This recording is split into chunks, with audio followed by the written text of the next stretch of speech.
오늘 새벽에 우리에게 주시는 하나님의 말씀은 역대상 9장 1절부터 33절 말씀입니다.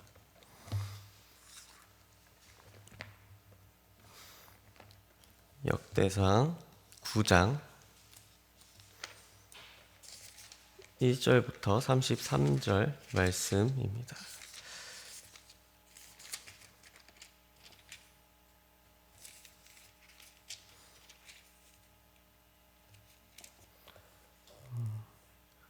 아, 9장 34절까지 말씀, 역대상 9장 1절부터 34절까지의 말씀, 여러분이 번갈아서 교독하도록 하겠습니다. 온 이스라엘이 그 계보대로 계수되어 그들은 이스라엘 왕조 실록에 기록되니라. 유다가 범죄함으로 말미암아 바벨론으로 사로잡혀 갔더니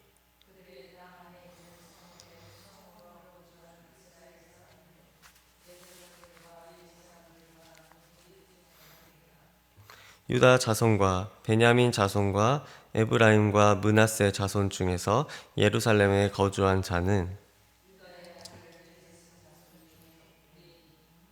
암미우스의 아들이요 오므리의 손자요 이므리의 중손이요 바니의 현손이며 실로 사람 중에서는 맏아들 아사야와 그의 아들들이요 세라 자손 중에서는 여우엘과 그 형제 690명이요 베냐민 자손 중에서는 하스누아의 증손 호다위야의 손자 무슬람의 아들 살루요 여로함의 아들 이브느야와 미그리의 손자 우치의 아들 엘라요 이브니야의 중손 일루의 손자 스바디아와 아들 무슬람이요 또 그의 형제들이라 그들의 계보대로 계수하면 956명이니 다 종족의 가문의 우두머리들이더라. 제사장 중에서는 여다야와 요야립과 야긴과 하나님의 성전을 맡은 자 아사랴이니 그는 힐기야의 아들이요 무슬람의 손자요 사독의 증손이요 무라옅의 현손이요 아이두베의 오대손이며 또 그는 여로함의 아들이요 바술의 손자요 말기야의 증손이며 또 마아세니 그는 아디엘의 아들이요 아세라의 손자요 무슬람의 증손이요 으실레밋의 현손이요 임물의 오대손이며 또 그의 형제들이니 종족의 가문의 우두머리라 하나님의 성전의 임무를 수행할 힘 있는 자는 모두 1760명이더라.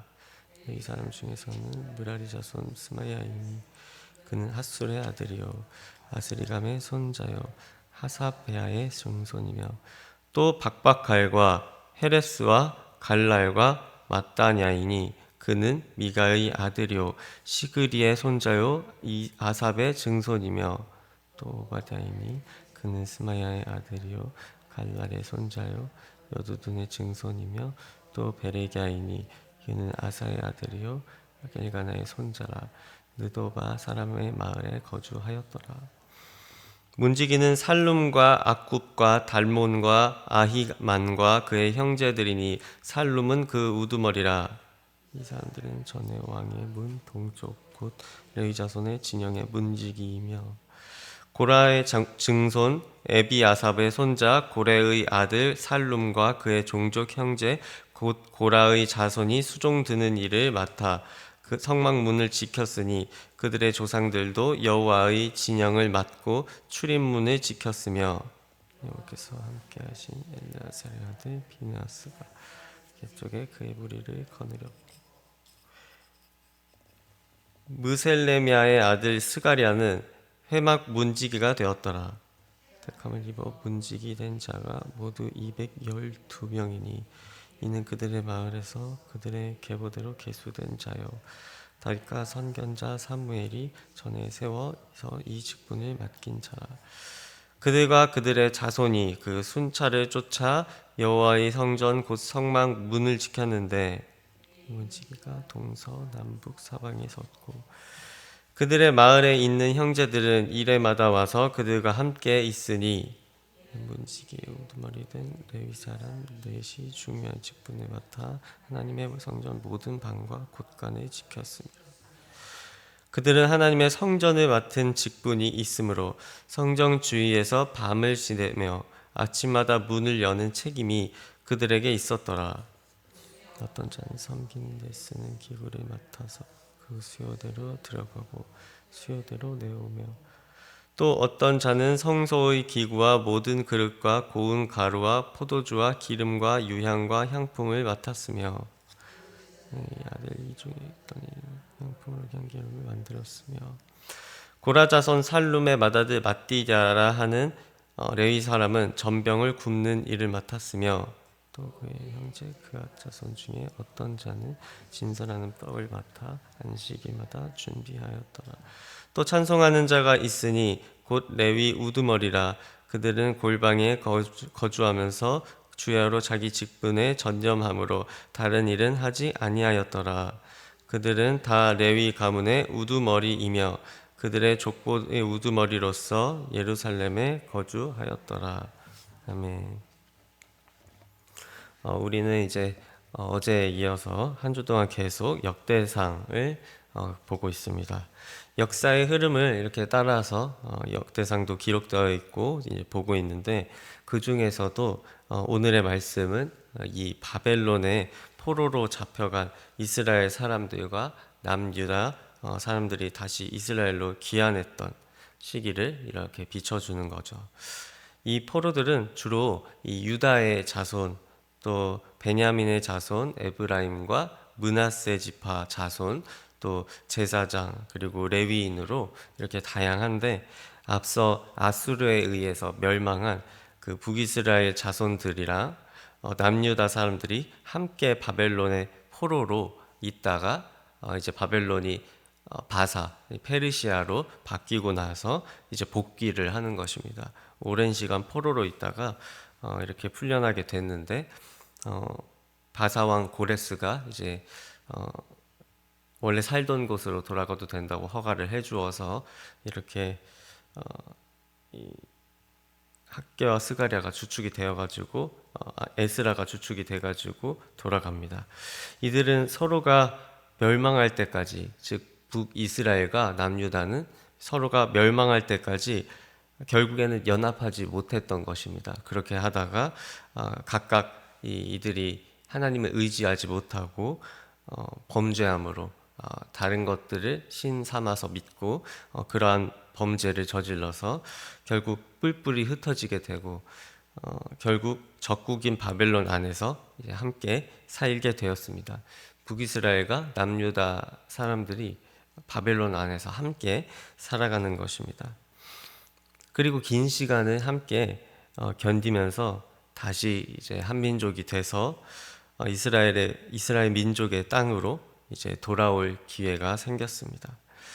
이 두 민족은 하나님이 바라시는 대로 한 민족이 되지 못하고 계속 서로 반목하는 그런 죄랑 다른 신을 섬기는 등 하나님과 멀어져가는 그런 죄를 지었지만, 하나님께서는 자신의 백성을 포기하지 않으셔서 그 불의함마저 이제 들어 쓰시고 그 불순종한 것도 전부 들어 쓰셔서 한 민족으로 결국 이렇게 만들어 주십니다. 그런데 한 민족으로 연합하게 해주시는 것이 그냥 연합해 주시는 게 아니라 그들의 불순종에 대한 대가를 다 치르고 바벨론 안에서 하나가 되게 이렇게 만들어 주십니다. 그렇게 해서 이 주님을 경외하고 예배할 수 있는 그런 자들로 이스라엘 백성과 남유다 사람들을 훈련시켜 주십니다. 그리고 이 말씀을 보고 있는 우리들에게 또한 좀 깨달음과 울림을 줍니다. 우리들은 수천 년 전의 일을 이렇게 보고 있지만 지금도 비슷한 그런 일들을 많이 겪는 것 같습니다. 그 이유는 인간이 모두 죄인이며 연약하기 때문입니다. 특유의 죄성도 가지고 있고 연약한 본성 때문에 좌우로 치우치기가 매우 쉽다는 것입니다. 우리나라 또한 바로 얼마 전까지 사회가 통합되지 못하고 여러 갈래로 분열하면서 이렇게 서로 갈등했었죠. 그 여파는 언제나 주변에 산재해 있습니다. 나라가 나라와 또 분열하기도 하고, 나라 안에서 세대 차이로 인해 분열하기도 하고, 남녀 성 갈등으로 인해 분열하기도 하고, 정치적인 이념으로 갈등하기도 합니다. 얼마 전까지는 또 이 계엄령이 선포되기도 하는 등 이렇게 나라 안팎으로 혼란한 그런 시간을 지나고 서로 갈등하는 시간을 아직까지는 계속 보내고 있는 것 같습니다. 이러한 모습은 오늘의 말씀, 그리고 우리가 지금까지 접한 말씀에서 본 이스라엘 백성들의 이 범죄한 모습, 범죄를 반복하는 모습, 분열을 반복하는 그런 모습과 그다지 다르지 않아 보입니다. 놀라운 것은 이 일들이 수천 년 전에 있었던 그런 일들이라는 것이죠. 그럼에도 불구하고 사람의 죄성은 변하는 것이 없고 똑같은 실수를 이렇게 반복하는 그런 모습이 보이기 때문에 우리에게도 공감이 되고 울림을 주는 것입니다. 하지만 이 성경에 나와 있듯이, 성경에서 무수한 그 역사가 증명을 해주듯이, 그 모습들 또한 이 하나님의 전지전능함을 막을 수가 없어서 하나님께서 의도하신다면 하나님께서 그 모든 경우의 수를 다 들어 쓰시고 당신의 그 선하신 의도로 인해서 악이 선으로 바뀌고 다시 하나님의 섭리 가운데로 이렇게 나아오게 하십니다. 또한 오랜 시간이 반목을 끝내고 하나가 된 오늘의 말씀 속에 이스라엘 백성들처럼 또 새로운 지도자가 뽑힌 또 우리나라 백성들 또한 이 하나님의 섭리하심이 임재하셔서 다시금 온 백성이 이렇게 연합되게 하실 것을 믿게 되는 그런 마음을 좀 주기도 합니다. 계속해서 말씀을 보면 17절에서부터는 포로에서 돌아온 이스라엘 민족이 그 전에 하나님에게로부터 이 받았던 역할을 회복하여 지켜나가려고 이렇게 계획하는 그런 모습을 볼 수 있습니다. 17절에는 문지기 역할을 맡은 이 집안에 대해서 소개를 하고 22절에서는 이 역할을 그 옛날 다윗과 선견자 사무엘이 맡긴 것이라고 이렇게 성경에는 오늘 나와 있습니다. 여러분들께서도 이렇게 다 아시는 것처럼 다윗과 사무엘의 시대는 오늘의 말씀이 배경이 되는 이 포로 귀환기보다 훨씬 오래된 시점입니다. 상당히 전 시점이죠. 이 시간 사이에서 참 많은 일이 있었습니다. 다윗이 솔로몬에게 왕국을 물려주고 그 솔로몬에게 물려받은 이 왕국이 여로보암에 의해서, 르호보암에 의해서 분열되기도 하고 또 여러 가지 일들을 겪다가 아수르에 의해서 북이스라엘이 멸망하기도 하고 또 바벨론에 의해서 남유다가 멸망하기도 하면서 이런 모든 일들을 다 겪고 나서 이제 이스라엘이 다시 세워지는 것입니다.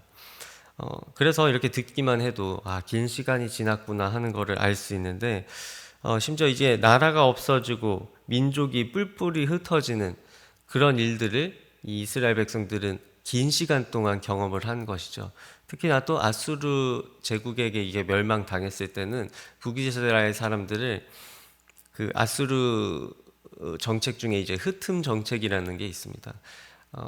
그 민족을 하나로 연합되지 못하게 하려고 주변국으로 다 흩어버리는 그런 일들을 아수르가 이제 자행을 했는데 그런 일들을 겪고 나서 아주 긴 시간이 또 지난 이후죠.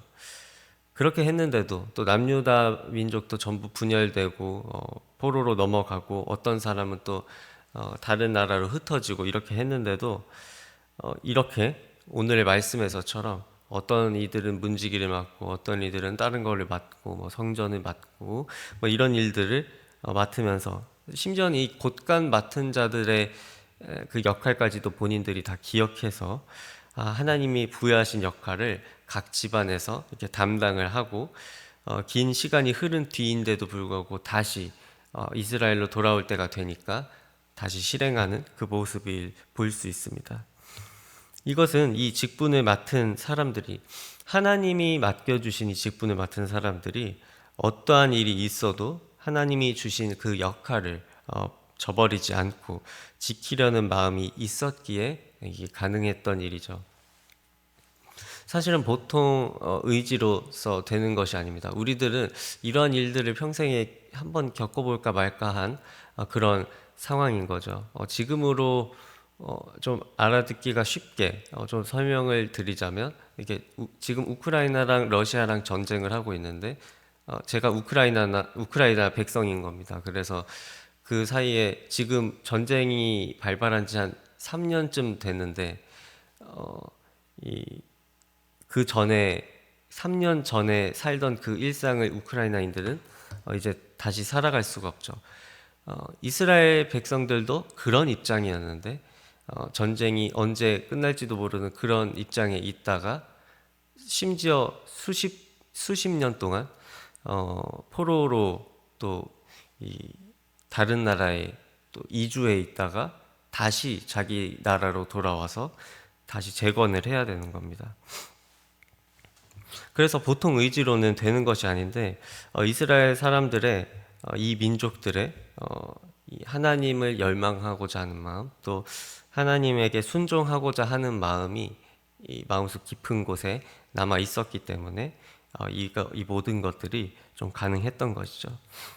하나님께서 이스라엘 민족을 다시 불러 모아 주시고 자신들의 땅을 되찾아 주신 것은 이렇게 믿음을 지키고자 분투하는 이들의 이 간구와 기도 덕분이었습니다. 여러분들께서는 이렇게 이스라엘 백성들처럼 매일매일의 믿음의 선한 싸움을 하고 계십니까? 이 이스라엘 사람들은 바랄 수 없던 중에도 바라면서 계속 간구와 기도를 이어나갔습니다. 그랬기 때문에 이 자신이 어떤 하나님의 직분을 맡았는지 기억하고 있었던 것이죠. 하나님을 믿지 않았다면, 포로로 잡혀가고 나서 하나님을 버렸다면 이렇게 자기의 역할을 다 기억하지를 못했을 것입니다. 그리고 바벨론에서 이 이스라엘로 옮겨오지도 못했겠죠. 여러분들께서는 이렇게 매일매일의 믿음의 선한 싸움을 하셔야 합니다. 믿음 안에서 살아간다는 것은 때로는 귀찮은 일이 되기도 하고, 차라리 하나님을 외면하고 싶은 순간이 오기도 합니다. 하나님을 믿지 않고 싶은 순간이 오기도 하죠. 그러나 이스라엘 백성들은 비록 자기들이 범죄하였으나 이 잘못했던 것들을 기억하면서 또 반성하면서 또한 하나님께서 주신 역할들을 다시 시작할 순간을 고대하면서 기다렸습니다. 그러면서 기도를 일상적으로 이어나갔죠. 대표적으로 그 다니엘의 모습이 있습니다. 다니엘은 처음에 포로기에 시작되었을 때 이 바벨론으로 넘어가서 나중에 포로 생활이 거의 다 끝마칠 때까지 계속 바벨론에 남아서 그 바벨론에 들어온 포로들을 총리가 되어서 이 포로들을 지켜주었던 그런 역할을 다니엘은 수행을 했습니다. 그 와중에서도 하루에 3번 뜻을 정하여서 하나님께 기도드리는 것을 멈추지 않았죠. 계속 일상적인 그 경건한 모습을 하나님 앞에 내어드린 것입니다. 그렇게 그런 많은 이들의 기도와 간구가 있었기 때문에 하나님께 그 기도와 간구가 상달되어서 하나님께서 불쌍히 여겨주심으로 이런 모든 일들이 가능할 수 있었던 것이죠. 이러한 그런 일상적인 믿음이 지속될 때, 자기가 맡은 이 믿음의 직분을 기억하고 있을 때 그 모든 과정들을 보고 계시는, 우리들의 고생하는 점도 보고 계시고 흔들리는 점도 그때 보고 계시고 때로는 이 신앙을 귀찮아하는 그런 모습들을 다 보고 계시는, 그러나 극복하고자 원하고 다시 돌아가기를 원하는 그 모습을 보고 계시는 하나님께서 이 제일 적절한 때, 제일 적절한 형태로 우리가 회복되어야 할 일들을 회복시켜 주실 줄로 믿습니다. 말씀에서 그렇게 하신 것처럼 말입니다.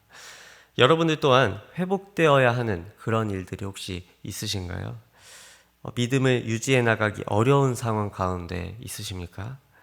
그러한 갈등을 겪을 때 믿음의 선한 싸움을 멈추지 않는 여러분에게 하나님께서 적절한 때에 적절한 응답을 주실 줄로 믿습니다. 또한 나라와 민족을 위해 기도하는 것을 멈추지 않고 우리들이 하나님을 찬양하고 예배하는 것을 방해받지 않도록 주님이 주신 역할을 잘 감당해 나가고자 기도하고 간구할 때 하나님께서 우리들 앞에 놓인 혼란스러운 일들 또한 분열되는 그런 일들, 갈등되고 괴롭고 힘들고 다투는 일들 또한 바른 대로 돌아오게 하실 줄로 믿습니다. 이렇게 말씀을 이어서 보면 27절부터는 이 성전을 맡은 직분을 받은 사람들에 대한 그러한 이야기도 나와 있습니다. 우리 함께 살펴보아야 하는 구절이 31절과 32절이 있는데요. 31절과 32절 함께 다 같이 읽어보도록 하겠습니다. 9장 31절, 32절을 한 목소리로 읽어보도록 하겠습니다. 시작. 고라 자손 살룸의 맏아들 맏디디아라 하는 레위 사람은 전병을 굽는 일을 맡았으며 또 그의 형제 그핫 자손 중에 어떤 자는 진설하는 떡을 맡아 안식일마다 준비하였더라. 아멘. 방금 읽은 말씀 중에 이 맏디디아라는 이름이 좀 눈에 띕니다. 이 맏디디아는 레위 사람으로서 이 출애굽기부터 하나님의 성전의 일을 맡은 그 가문의 일원입니다. 이들은 대대로 이 사회의 지도층이었다고 할 수 있는데요. 당시의 제사장 지파가 또 레위 지파가 하나님께 유일하게 제사 드리는 직분을 맡은 지파였기 때문입니다.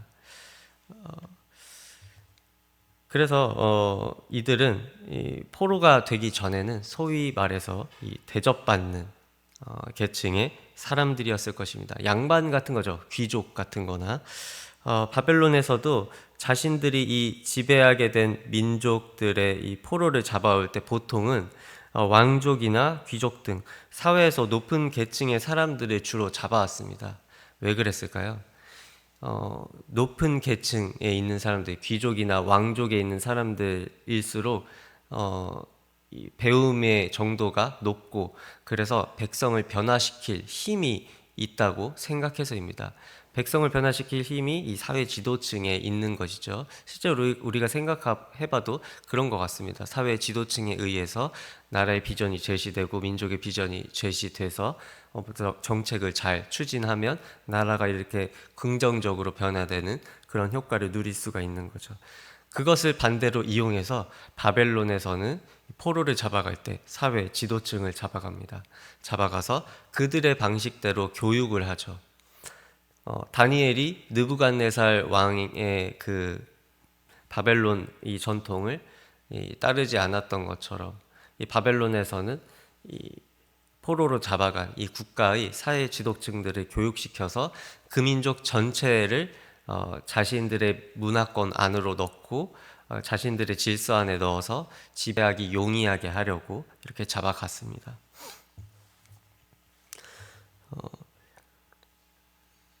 이스라엘 민족들 또한 이 모든 사람이 다 전부 포로로 잡혀간 것이 아니라 사회 지도층만 포로로 잡혀갔습니다. 아까 말씀드린 바벨론의 그 정책 때문입니다. 자기들의 이 문화를 공부하게 해서 그 민족이 바벨론의 지배를 받기 더욱 좋게 만들고자 바벨론이 그렇게 데려갔던 것입니다. 바로 이 전병을 굽는 이 맏디디아 또한 원래는 사회 지도층이며 바벨론에서도 좋은 대접을 받고 지냈었던 것입니다. 바벨론에서 이렇게 포로로 귀족들을 데려가면 노예로 부리는 경우도 물론 있었지만 사회 지도층 같은 경우에는 자신들의 교육을 시켜야 하기 때문에 잘 먹이고 잘 교육받게 합니다. 그래야 감화가 잘 될 테니까요. 유화 정책을 쓰는 겁니다. 그래서 이 전병을 굽는 맏디디아도 그러한 사람이었다는 거죠.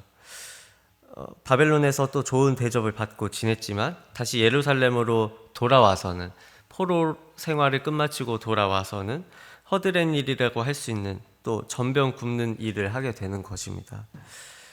사실 이렇게 하기는 상당히 어려운 일입니다. 사람은 누구나 이 주목받고 싶어 하기도 하고 인정받고 싶어 하기도 하고 또 편한 상태를 추구하기 때문입니다. 하지만 하나님 안에서는 모든 직분이 이 가치가 있을 줄로 믿습니다. 그래서 하나님께서는 전병 굽는 직분을 마띠디아에게 주셨고 하나님 안에서 모든 직분이 다 평등하기 때문에 마띠디아 또한 그 하나님께서 주신 직분을 잘 수행을 했던 것입니다. 이렇게 하기가 상당히 어려운데 내가 스스로 이 생각하기에 대접받아서 마땅한 사람이라고 생각한다면 전병 굽는 일은 할 수가 없을 것입니다. 하기 싫겠죠. 전병 굽는 일처럼 뒤에서 조용히 섬겨주는 일은 하기가 싫을 것 같습니다. 사람은 이 누구에게나 방금 말씀드린 것처럼 그런 욕구가 있기 때문입니다. 주목도 받고 싶고 인정도 받고 싶고 또 대접받고 싶은 그런 모습들, 편하게 살아가고 싶은 모습들이 있기 때문입니다. 바울은 이러한 이야기를 합니다. 이에 대해서 교회라는 한 몸 안에서 여러 지체들이 있고 그 지체들 중에 덜 중요한 지체는 없다고 바울은 말합니다. 어떤 일을 맡던지 하나님께서 맡겨주신 일이라면 오늘 말씀에서처럼 성경에 기록될 만한 가치가 있는 일입니다. 마띠디아는 또 실제로 몇 안 되는 성경에서 이 직분을 맡은 자들 중에 이름이 직접 기록되는 몇 안 되는 인물이죠. 우리가 이렇게 마띠디아처럼 성전에서 헌신할 때, 교회에서 헌신할 때도 또 세상에서 살아갈 때도 마띠디아가 그러했던 것처럼 마띠디아가 자기의 계층에 상관없이 주님께서 주신 직분 그 자체에 순종했던 것처럼 세상에서 살아갈 때도 우리가 겉모습에 연연하지 않고 다른 이의 시선이나 인정에 연연하지 않고 하나님께서 맡겨주신 일을 묵묵히 해나갈 수 있기를 소망합니다. 마띠디아처럼 우직하게 맡겨진 일을 행할 때, 맡겨진 직분에 순종할 때 주님께서 우리에게 필요한 모든 것을 따라오게 하실 줄로 믿습니다. 예수님께서는 이렇게 말씀하셨죠. 무언가를 바라기 전에 그의 나라와 그의 의를 구하라. 그리하면 모든 것들이 다 너에게 따라올 것이다 라고 예수님이 말씀하셨듯이 우직하게 신앙을 지켜나가는 것, 그것이 답인 줄로 믿습니다. 그렇게 하였을 때 하나님께서 우리에게 필요하신 모든 것, 또 우리가 위기에 처한 그런 상황들을 주님께서 빠져나가게 해주시고 또 하나님을 경외하는 그 지식과 지혜를 부어주시어서 우리가 어떤 상황이든지 잘 지혜롭게 극복해 나갈 수 있는 그런 힘을 주실 줄로 믿습니다. 이처럼 믿음의 선한 싸움을 이어나가고자 간구하고 기도하면서 또 맡겨진 직분에 충실하게 사역하는 우리들이 될 때 하나님께서는 우리들 하나하나를 건강한 영혼으로 세워주시고 나아가서 건강한 나라와 민족을 만들어 나가게 해주실 줄로 믿습니다. 제가 기도하겠습니다. 하나님 아버지, 우리들은 우직한 이 신앙의 태도들을 오늘의 말씀 중에서 이스라엘 백성을 통해서 배웠습니다. 이스라엘 백성들은 어떤 상황에 있던지 간에 자신들이 심지어 범죄했음에도 그 범죄했던 사실을 기억하면서 또 반성하면서 주님 앞에서 옛날에 받았던 그 직분을 나중에 또 수행하고자 하는 그 열망과 또 하나님의 백성으로 살아가고자 하는 그 열망을 지니고 있어서 하나님 앞에 믿음의 선한 싸움을 계속 해나갈 수 있었습니다. 우리들에게도 오늘 말씀에서와 같이 여기서 본 것과 같이 우직한 신앙을 우리에게도 주님 주시옵소서.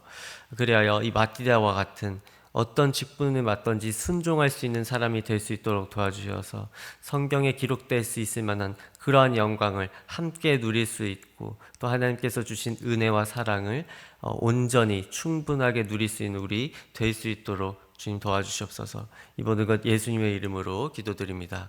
아멘. 찬송가